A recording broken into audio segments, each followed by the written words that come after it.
how to buy a dip of government efficiency token. So this token, it came under the symbol of DOGE. So before we start, this is not financial advice. I'm not professional or economic expert. So before investing in any project that you find on my channel, please do your own research. Now, to be able to buy this token, make sure to check the X account and keep following the updates about this token. This token, as you can see, it's available on the screener. If you don't have an account on it, just go and create one. Now, to be able to buy this token, just click here to copy the token address. This token came under Solana network. Open your Phantom wallet. Now click on swap here. Make sure you have enough Solana on your wallet to be able to buy this token.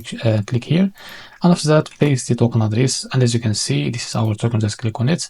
And after that, here type how much you want to buy. And as you can see, it's how much you will receive. So as you can see, it's high price. Now just decrease it like 0.002. It's still high. I will just add a 0. And as you can see, this is how much I will receive. After that, select the provider, for example, Jupiter, and make sure you have to read all of that information. After that, click on swap, and you will be able to buy this token. So this is how to buy the DOGE token, the dip of government efficiency. If you found this very helpful, please like and subscribe. See you in the next video.